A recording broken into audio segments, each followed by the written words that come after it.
When you need mealtime inspiration, it's worth shopping Kroger, where you'll find over 30,000 mouth-watering choices that excite your inner foodie. And no matter what tasty choice you make, you'll enjoy our everyday low prices, plus extra ways to save, like digital coupons worth over $600 each week. You can also save up to $1 off per gallon at the pump with fuel points. More savings and more inspiring flavors make shopping Kroger worth it every time. Kroger, fresh for everyone. Fuel restrictions apply. The kind of thing that you see done when people are restoring art is extremely inspiring to me when it comes to repairing and strengthening relationships. The love it takes to mend a piece of art because it is so beautiful and so worth mending is extraordinary. There's so much history. There's so much shared experience. There is something even more beautiful that comes out of a restored painting. I can say to you, as a 25-year, married for 25 years, gone through this abuse cycle, the intimacy, the joy, the hot damn sex, the amazing, it's really going through it has incredible awards. This is Your Kick-Ass Life podcast, episode number 383 with guest Andrea J. Lee. This is the Your Kick-Ass Life podcast with Andrea Owen, a no BS guide to self-help and badassery. Because ladies, let's face it, life's too short for it to not kick ass. And here's your host, the girl who serves it up straight with a side of crazy, Andrea Owen. Hey there, ass kickers. Welcome to another episode of the podcast. I am so glad that you are here. So after nearly 400 episodes and almost 8 years of the podcast, it's getting a new name. I'm not leaving. Are you kidding? Do you think that I would retire my microphone? There's no way. A, I love to talk too much. And B, I love to connect with amazing experts, and C, I love all of you way too much to walk away from this podcast. So new name coming tomorrow. If you're listening to this podcast the day it comes out, which I know a few of you do. April 15th is my birthday. It's a Thursday. We're dropping a bonus episode. So when you see that episode, I guess it's episode 384, it will have the new name. It has new art, new intro music, which I can't wait for you to listen to. That was fun, sifting through so much stock music to pick. And there was this one particular song that I could not stop dancing to. I was like, well, this is it. I guess this has to be the one.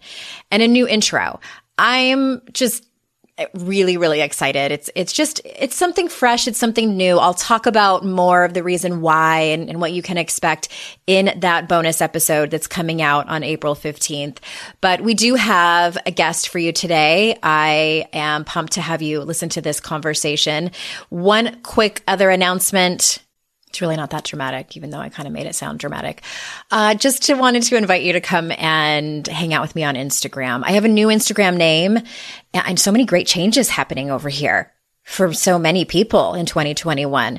I'm at Hey Andrea Owen on Instagram, and I'm having some fun with Reels. I am giving book recommendations and some quick tips and tools and strategies to live your best life, as we all want to do.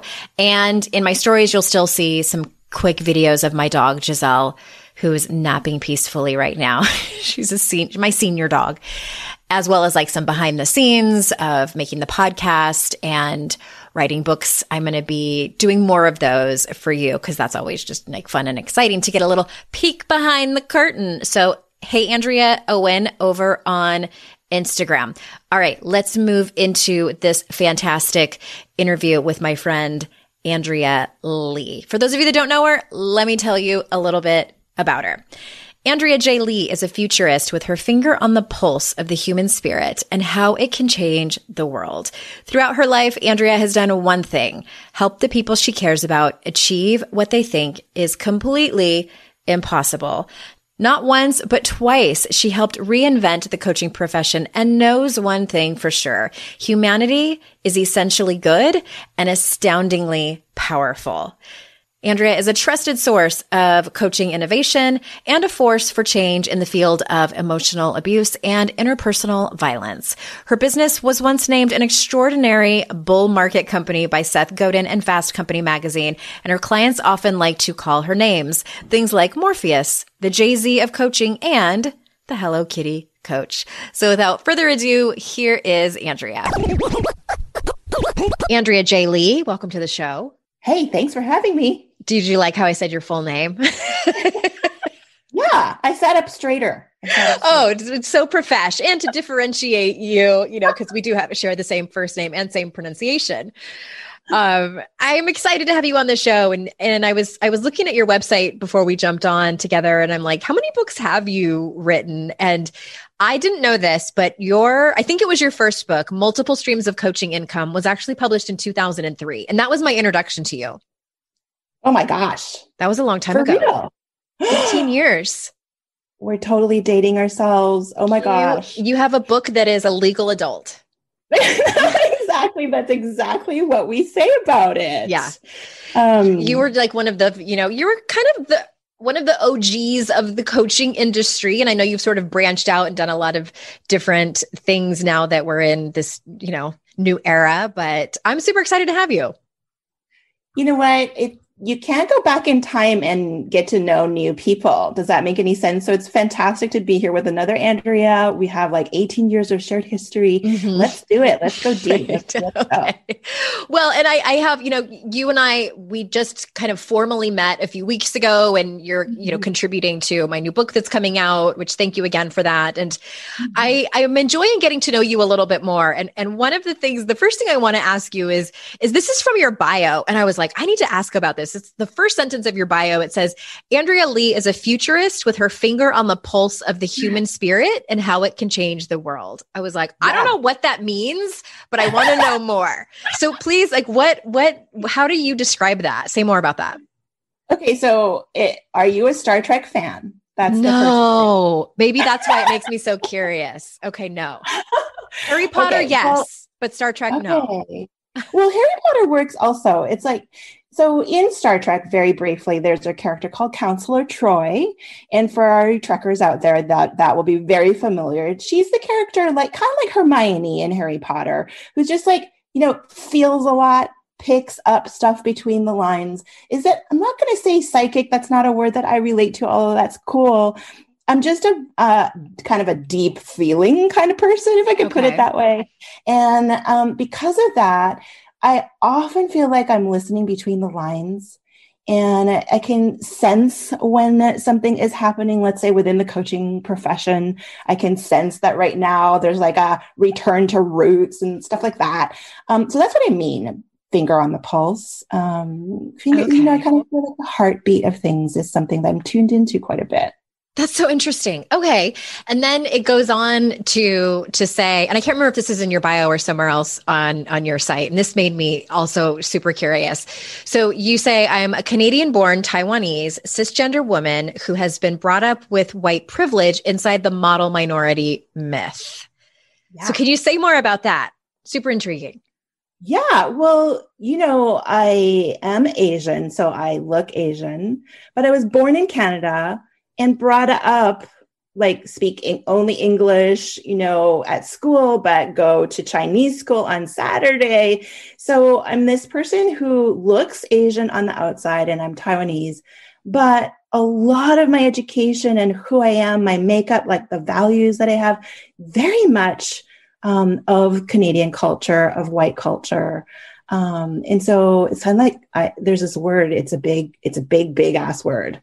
It's like hegemony. I don't even know if I'm saying it right, but it's like you see through these eyes of the system that you're in. Yeah. And because I grew up in like a Catholic boarding school, and I was one of only 3 Asians in my whole class, that I surprise myself sometimes, Andrea. Honestly, I realize I'm behaving very white. Mm-hmm.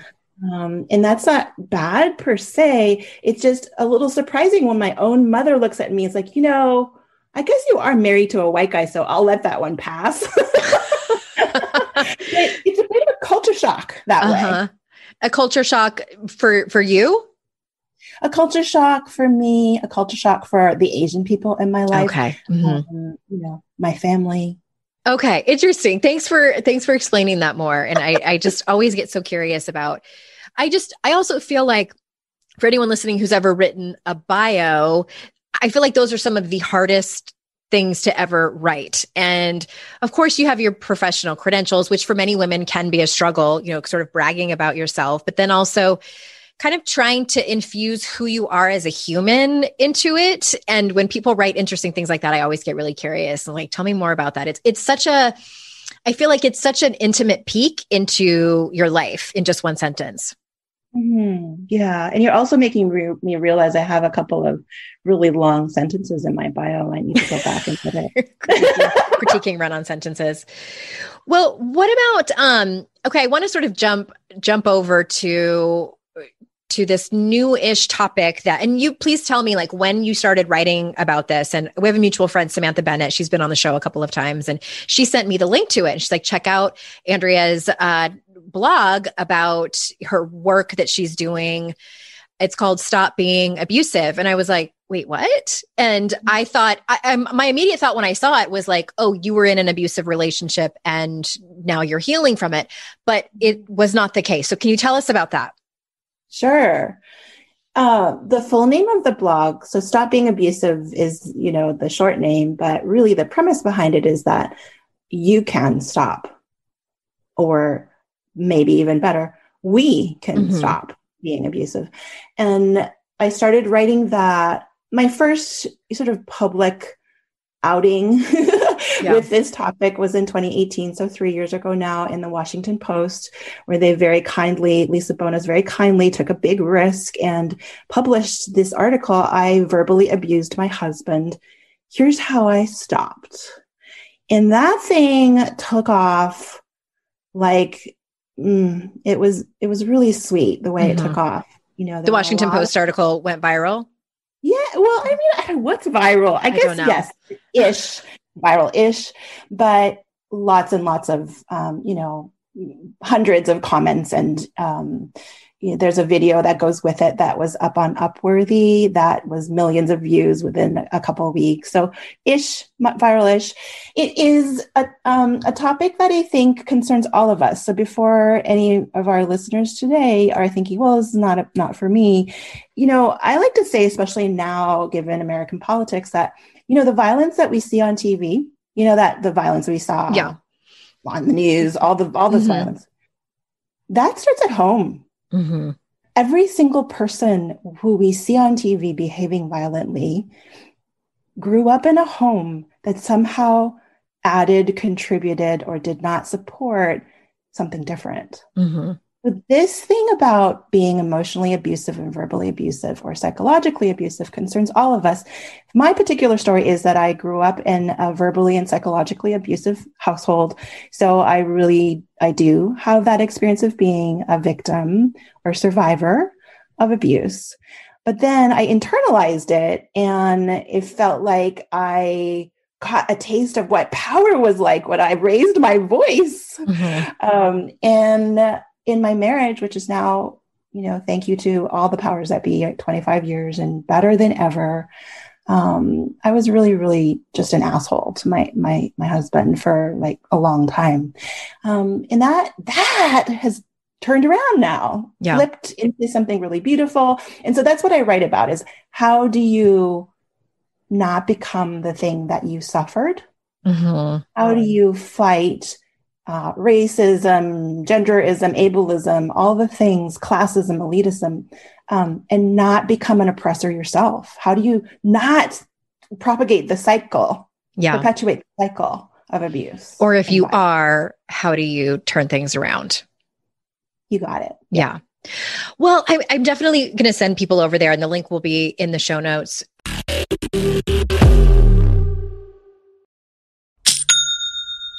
Shopify's already taken the cash register online, helping millions sell billions around the world. But did you know that Shopify can do the same thing at your retail store? Give your point of sale system a serious upgrade with Shopify. With Shopify, you get a powerhouse selling partner that effortlessly unites your in-person and online sales into one source of truth. Track every sale across your business in one place and know exactly what's in stock. Connect with customers inline and online. Shopify helps you drive store traffic with plug-and-play tools built for marketing campaigns from TikTok to Instagram and beyond. Get hardware that fits your business. Take payments by smartphone, transform your tablet into a point of sale system, or use Shopify's POS Go mobile device for a battle-tested solution. Sign up for a $1 per month trial period at shopify.com/noise, all lowercase. Go to shopify.com/noise to take your retail business to the next level today. Shopify.com/noise. Today's podcast is sponsored by MIDI Health. Ladies, are you over 40 like me and dealing with hot flashes, insomnia, brain fog, moodiness, some vaginal dryness, or weight gain? Don't just accept it as part of aging. These symptoms are often linked to hormonal changes during perimenopause and menopause. At MIDI Health, they get it. Their experts know what you're going through and how to help. MIDI clinicians are menopause specialists offering safe, effective, FDA-approved solutions. And guess what? MIDI care is covered by insurance. So stop pushing through it alone. Schedule a virtual visit and dive deep into your unique symptoms and health background. You'll walk away feeling heard and with a plan to start feeling better. Visit MIDI Health today and reclaim your well-being. You deserve to feel great. Book your virtual visit today at joinmidi.com. That's joinmidi.com. joinmidi.com.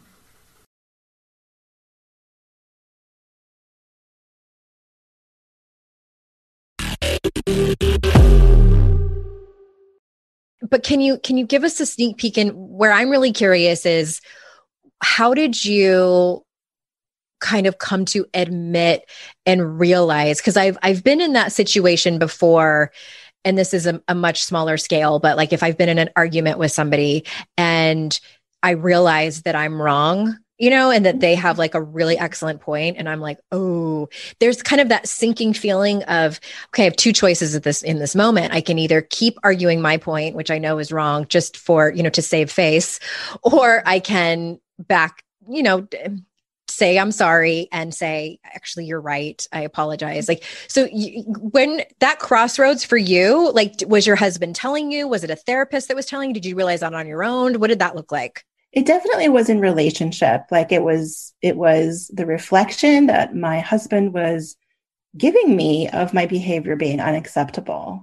So whether, you're working in a job and you are supervising someone and somebody who's on your team, gives you that look like, what the fuck did you just say to me? Like, shocked face. Yeah. Right. Or you are a person who's working for somebody and they are treating you poorly and you're making that face.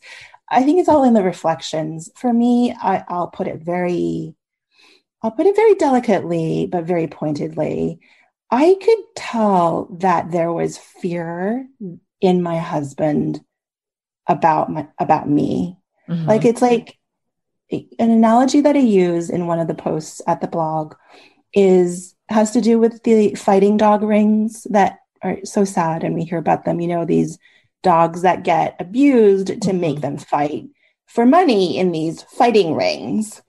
And this is a perfect analogy. When an animal, let's say in this case, a dog, flinches when you stand up, that's when you know that dog is abused. Yeah. And that's similar. Humans are not that different. If you have circumstances around you where, your child flinches because they think you're going to raise your voice at them again, which, by the way, is so normal. 100% of parents do this, right? That's your signal that you could probably back down or you could say something different. But to the point that you were making around that moment of that sinking feeling, I think that really easy thing to do and try to embrace is just own from the beginning that X is true about you or us. In this case, I'll say me. I needed to get to a point where I was like, you know what? I'm being abusive to my husband. That's That's that's what's happening. It's the default. It's not the thing that I have to take a deep breath and go, oh my God, I can't believe I have to admit this, but I think I might be. And it's like, no, yeah. Similar to within the Black Lives Matter movement, one of the great, great teachings that has come out of that is just to say, we are all racist. It's just it. We're racist. So if I say blah, blah, blah, and I use a bad word or phrase like, sold them down the river, which is a very terrible racist phrase. Apparently, I learned. Now, if I accidentally say that because it's habit and I'm still working on it, I'll say, oh, totally racist phrase. Let me back up, say that differently. And that's just normal to do that. Yes. I thank you for sharing all of that. And it's, gosh, what a different world we would live in if more people were more paying attention a little bit more to the people that they're in close relationship with, who are, like giving those reflections back to, and just, I think we would live in a totally different world. But was there ever a moment where you decided, because I remember when I first got sober, and it was one of those things where I thought to myself, well, shit, I have this big thing that's a part of my life. And I know that I can help people by talking about it, but I really don't want to. Because, this was in 2011 and I was still, a fairly new-ish life coach and feeling like, what are people going to think? Did you ever have that moment, or were you far enough along in your work where you were like, nope, I have no doubts about this. I'm going to talk about it publicly. Oh, hell no. I was not that enlightened. Okay. No. I had serious misgivings. Because this is something you could have just kept in your marriage and kept it private. Totally. What made you feel like you needed to go public with it? It's probably a combination of things, but what's coming to me to share in this moment is that, it was going to be work to keep it a secret. Really? Say more about that. Okay, so let's say I'm out and I'm socializing with girlfriends and someone talks about the fact that they're being abused in their marriage. Or a girlfriend talks about how they yelled at their kid and they feel really bad. It was going to be work for me to not say anything in those moments. To share your experience, you mean? Yeah. Okay, I see. Yeah. And just kind of like be a bystander and kind of be like, well, I'm not going to say anything because if I sound like I'm too smart about it, I'm going to out myself. And I don't want to out for me, a definition of a kick-ass life is a life where I can be no holds barred, all of me, not checking and, like censoring and wondering, what am I giving away about myself that I am somehow hiding? That's work that I don't want to do. No, I agree with you. I would be that person too that would go publicly for it. I don't think it's for everyone. So I don't want people listening to think like, if you have these very vulnerable moments in your life, you have to start a blog about it. Yeah. Oh, you know what? Thank you for making that distinction. I love that. And I want to join you in saying like, I'm not saying you should start a blog or write to the Washington Post, but how about transparency within the relationship? Like if you have something going on, you could say, I know that I yelled at you and I don't like that. And I think of it as wrong as well. I see that it's hurting you. I want it to be something we can talk about. I'm really sorry. Yeah. That conversation has taken, it took me 2 marriages to get through. Not that I'm on my third, I'm only on my second, but I know that to get to that place where you can admit your wrongs and then ask for forgiveness and apologize appropriately and then do the work to right your wrongs, that is an incredibly vulnerable place to be. Because for some people listening, and I just want to acknowledge this, they fear doing that because that has been held against them at certain times. And I know the amount of courage that it takes to actually, I remember the very first time I very vulnerably apologized wholeheartedly to my husband and like admitted that I was wrong. The look on his face was just like, it was like, I don't know if he'd never heard that before or anything, but I was like, okay, this has the opportunity to completely transform my marriage. Yes. And it has not been easy, but I know how I would rather be super vulnerable about my own like addictions and alcoholism on my blog to a bunch of strangers than admit to someone I truly care about that I've completely fucked up and I need to make it right. Like it's different vulnerability. Totally. It's more intimate. Vulnerable, more vulnerable vulnerability.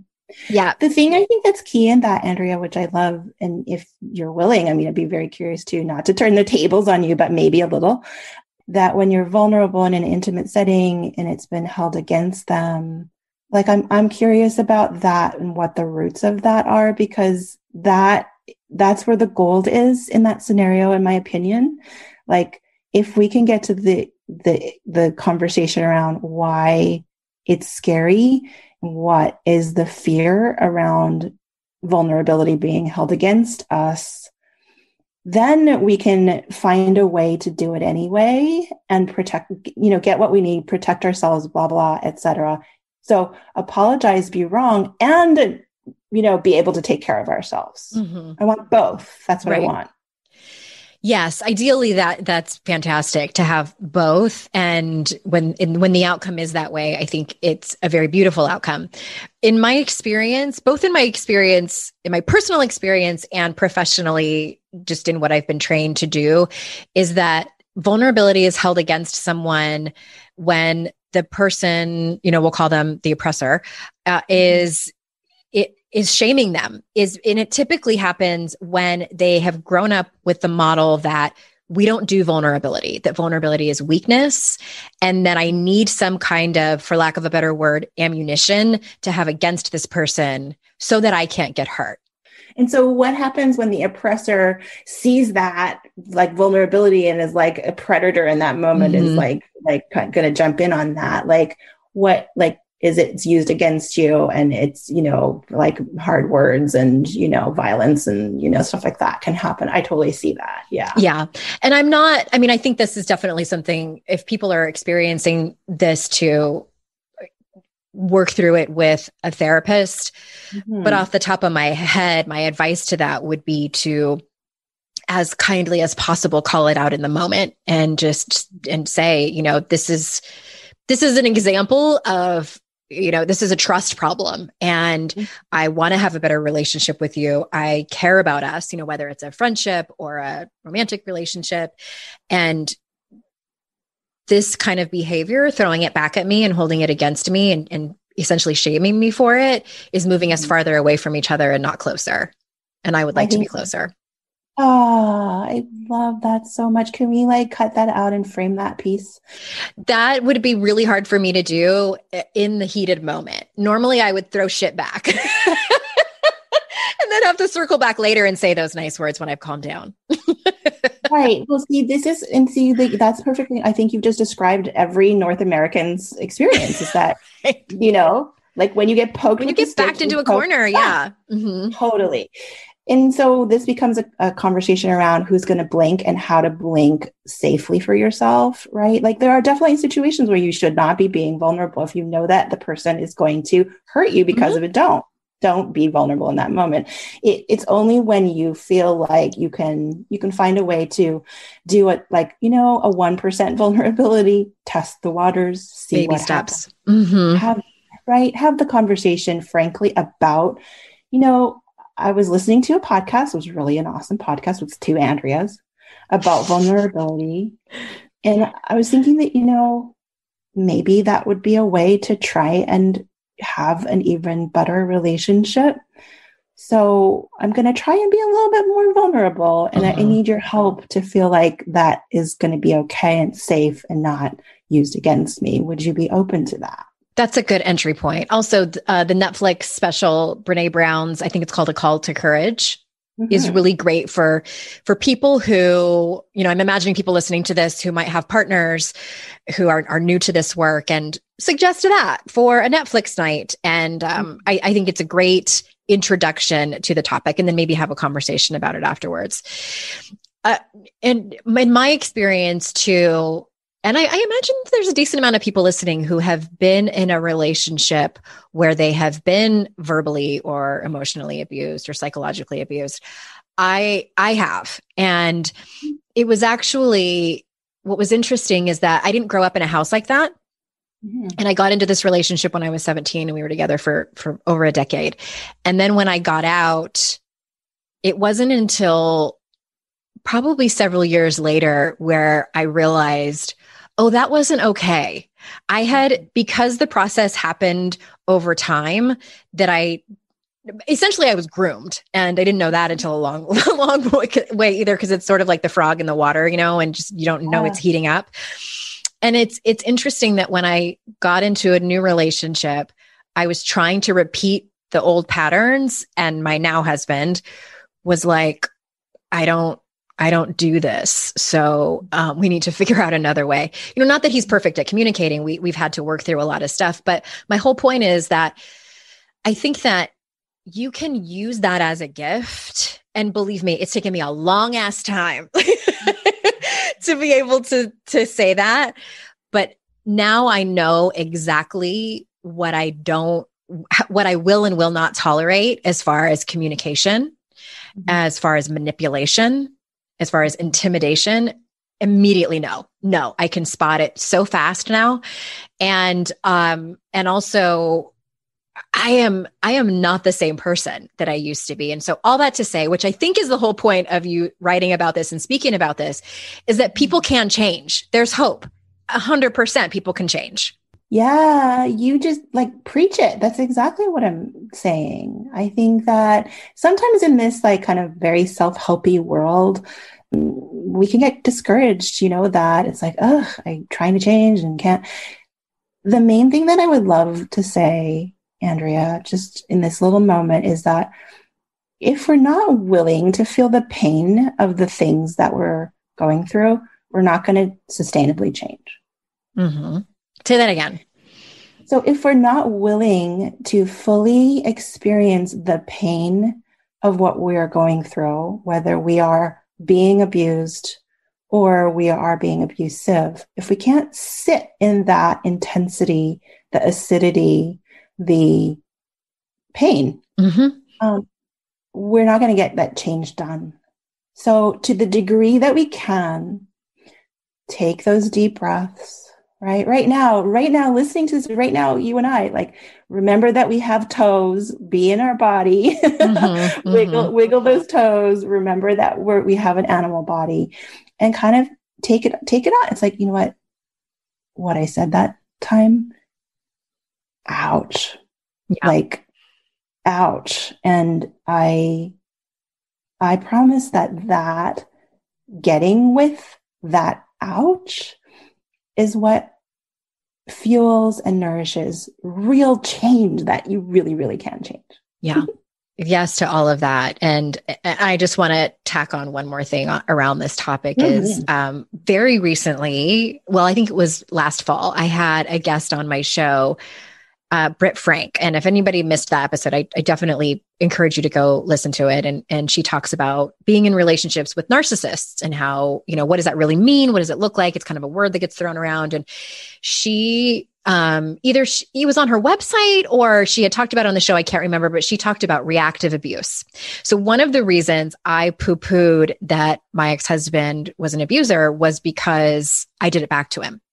Mm-hmm. And I didn't know what reactive abuse was. When what it is, just kind of the Cliff's Notes version is that it's when you are pushed and pushed and pushed to the brink of, I can't take it anymore. You get backed into a corner and then you lash out and you are not your best self. You might name call or strike out physically. I did that a few times. And so I kind of felt like, well, how can I call him that when I was doing it back to him? And so learning about reactive abuse was extremely helpful to see everything for what it was, and also to be able to forgive myself and have compassion for where I was at. And that I was just trying to survive and get my needs met and, try to make this relationship work. And so I just wanted to throw that out there for anybody listening who's really interested in this topic. I so love that is such a helpful thing to insert in this moment. And I mean, the thing that I would say, just zooming out, because this is a very important kind of principle of the writing at my blog, is that most, I would say, except for real personality disorders, perpetrators of abuse are reactive. And so somewhere this cycle started. Right. Mm-hmm. We talk about ancestral lines, we talk about lineages. And so that compassion that you found for yourself, which I'm so glad you did, and is so beautiful to hear, similar to my story, where it's just like, well, how do I swallow this about myself? Reactive abuse, totally. And when we look at people who we think of as perpetrators, even people across the political divide, people who we think are doing bad things, that is reactive in some way. And so hopefully that gives even more of it like a big picture bridge to understand people who are behaving differently from us. Mm-hmm. Yes. Thank you for pointing that out. And it's such a big topic, and I appreciate your transparency on it. I have definitely been in that place where my paycheck ran out before the next one got here. Life doesn't happen bi-weekly, so why should payday? The money you earn can be in your hands today with Earnin. Earnin is an app that gives you access to your pay as you work, up to $100 per day or up to $750 per pay period. Just download the Earnin app and verify your paycheck. Then access up to $100 a day as you work and leave an optional tip. Any money you access plus tips are automatically repaid from your next paycheck. You can use Earnin to pay for a girls' night out, a last-minute gift for a loved one, or even summer camp for the kids. Make Earnin a part of your financial routine and join Earnin's over 3.5 million customers who say things like, when I think about Earnin, I think about financial stability, security. It gives me a lot of peace of mind.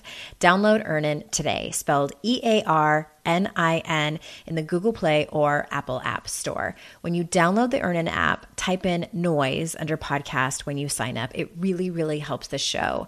Noise under podcast. Subject to your available earnings, location, daily max, and pay period max. See earnin.com/TOS for details. Earnin is a financial technology company, not a bank.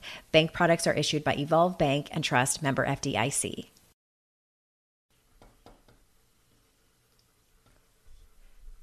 Fast forward to the end of 2024 and think about your goals. What can you do right now to give yourself the best chance of succeeding? If you want to learn a new language, you absolutely should get Babbel.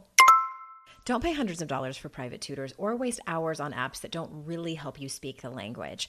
Babbel's quick 10-minute lessons are handcrafted by over 200 language experts to help you start speaking a new language in as little as 3 weeks. Babbel's designed by real people for real conversations. Studies from Yale, Michigan State University, and others continue to prove Babbel is better. One study found that using Babbel for 15 hours is equivalent to a full semester at college. Now it's so easy to speak simple conversation phrases with the guy that takes care of my lawn without having to consult language apps. Here's a special limited time deal for our listeners. Right now, get up to 60% off your Babbel subscription, but only for our listeners at babbel.com/noise. Get up to 60% off at babbel.com/noise, spelled BABBEL.com/noise. Rules and restrictions may apply.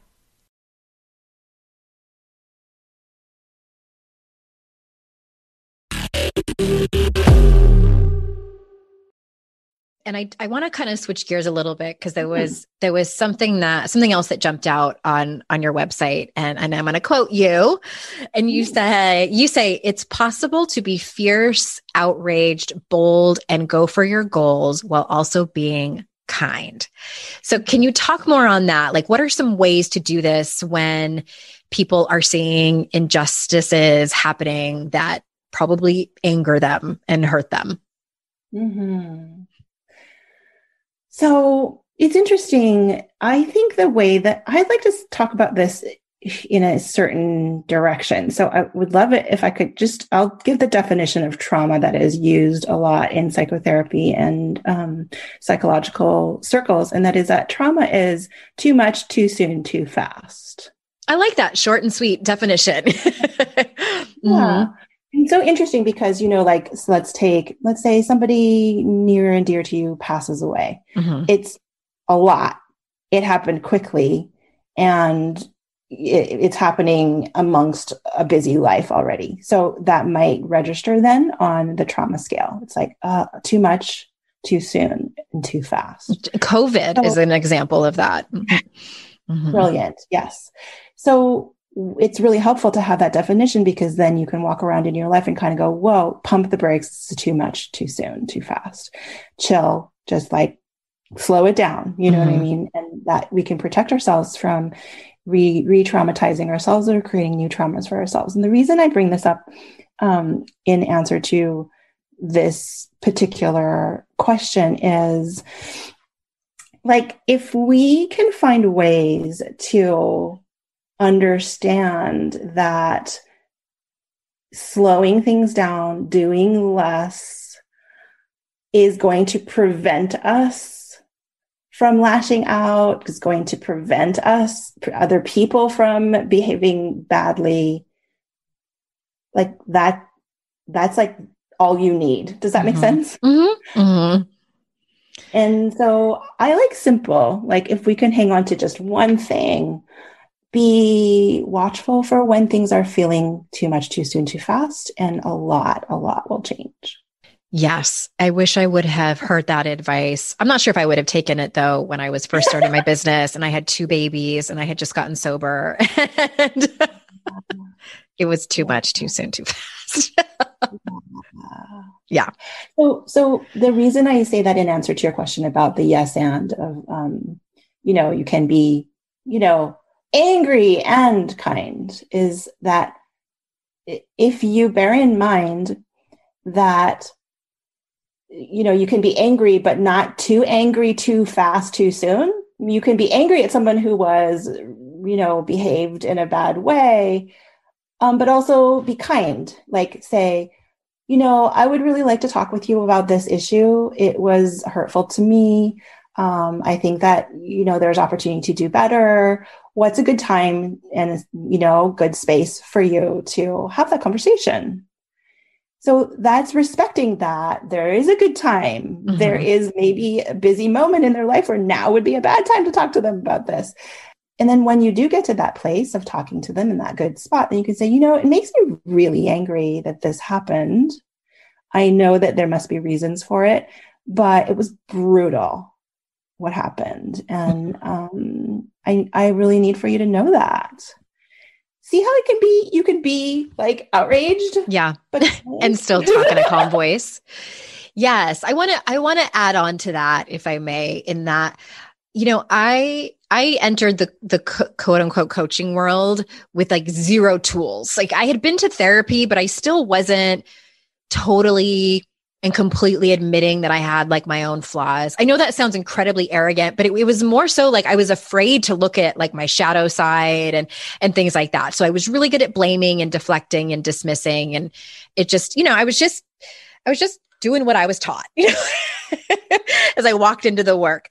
And it was incredibly uncomfortable for me to have these hard conversations. Like when I went to training for life coaching, I didn't know that it was going to affect my personal life so much. Like I thought I was just going to get training and new tools, like you go to beauty school, like do you cosmetology license? Like it was just going to be like that, but a little bit different. Well, it wasn't. It was very personal and dove into my personal life. So one of the things I think that was helpful for me to be able to receive, like what you just said, and typically the people in our life, maybe not typically, but sometimes the people in our life are not going to say it as beautifully and as kind as you did. When someone's pointing out something that we did that they don't like, when someone is telling us something that hurt them.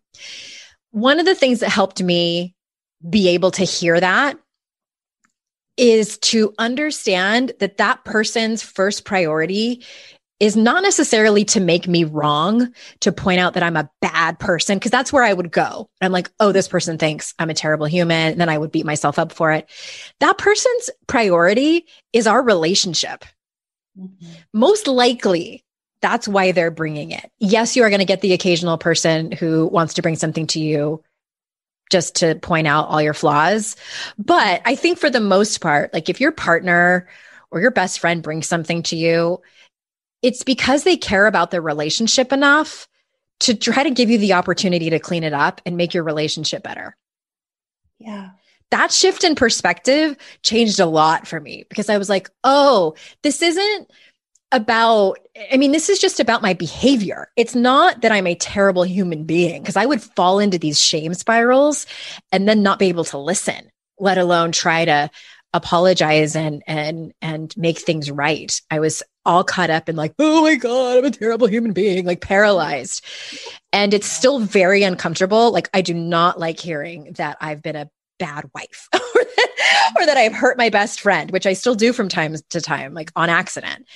But I'll tell you what, it's a whole lot easier to get through it if I think to myself, wow, this person loves me enough that they're coming to me as kindly as possible so that we could have a better and closer relationship. I mean, just like drop the mic, I'll wrap it up. That is so stinking gold and beautiful. Like, it's like, it was hard to get to that place. And it's a spectrum. It's not a yes, no, like flip the switch. There's always a like more growth, right? This being human thing is so freaking weird. To whatever degree that you can give yourself the safety to hear what you've just said that's the progress that we're looking for, is that you're not centering your needs. You're putting the relationship at the center of the conversation. So that relationship can get better. I could not love that more, honestly. Yeah, that has been like next level work for me. And I do credit my best friend, her name's Amy Smith, and she's helped me a lot in this. She sort of like guided the way, I'll say that. And I still, when she comes to me and says like, so there's this thing I need to get off my chest. And I'm like, I immediately feel that pit in my stomach where I'm like, oh no, what did I do? And I'm not saying I don't feel that. I don't go to this like magical place of like, oh my God, I can't wait to hear what I did so we can better our relationship. Like, no, I'm still like, oh shit, I'm in trouble because it sucks. I would so much rather her say something to me so I can do my best to clean it up, to be a better friend, instead of just ignoring it and not saying anything. And then she feels resentful. And then she might say something passive aggressive later, which is how I used to behave. Like, let me just be passive aggressive about it and hope that they figure it out on their own. There's a saying that I love, like, if you can't talk about something that's bugging you, then you no longer have one problem, you have two. I've never heard that. Okay. Like, you have the original issue. Right. And then the problem of not talk about it. Yeah. Oh, that was my childhood. Like, that was, God bless my mom and dad, but yeah, that was how they grew up. So they didn't know. Everybody has it. It's a condition of being human. I think honestly, like if Martians were to come down and be like, this is part of the test of like, as humans, are we going to do like the good thing and stay with this stuff and get better because we know we can? That's what we're all being called for. I mean, the analogy that comes to me is, it's sort of interesting. Like in the art world, there's new art that's created every day. That's awesome. And then there's this specialty area, it's restoration art. And it kind of has a parallel to reparations and restorative justice.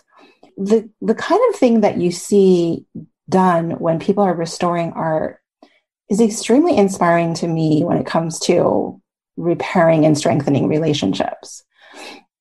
The love it takes to mend a piece of art, because it is so beautiful and so worth mending, is extraordinary. There's so much history. There's so much shared experience. There is something even more beautiful that comes out of a restored painting. Kind of like, the Japanese art of kintsugi, where if a piece of pottery breaks, you fix it with gold. I can say to you, as a 25-year, married for 25 years, gone through this abuse cycle, the intimacy, the like joy, the hot damn sex, the amazing, like, it's really going through it has incredible rewards. Yeah. Incredible rewards. Well, I think that's a beautiful note to end on, unless I always want to ask my guests, like, is there anything you want to circle back to or just say in order to feel complete in this conversation? Thank you. I love that. I think all I would say is just to, like, the seed of an idea, if you're going through something like this, whether it's on the abused side or on the abusiveness side, every hour of greater peace, every day, every single day you can go without being abusive, is one unit of peace that did not exist before, and it is worth it. Thank you for sharing so vulnerably. And we'll put the link to the blog in the show notes, and your other website is andreajlee.com. And I think that they can get to your other blog from that site, correct? Yes. Okay. Yes. I just thank everyone for being here and for listening. And remember, everyone, it's our life's journey to make ourselves better humans and our life's responsibility to make the world a better place. Bye, everybody.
I'd like to introduce you to the Minimalist Moms podcast.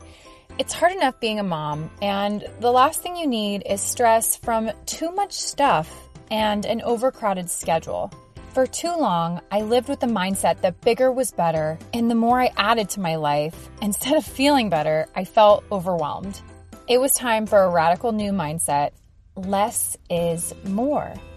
I'm not into extremes. I didn't throw everything away. My brand of minimalism is more about adding than subtracting. Get rid of the excess to make room for what you love. In other words, it's about living life with purpose. I hope you'll listen in, and my guest and myself can inspire you to think more and do with less. The Minimalist Moms podcast, available wherever you listen to podcasts.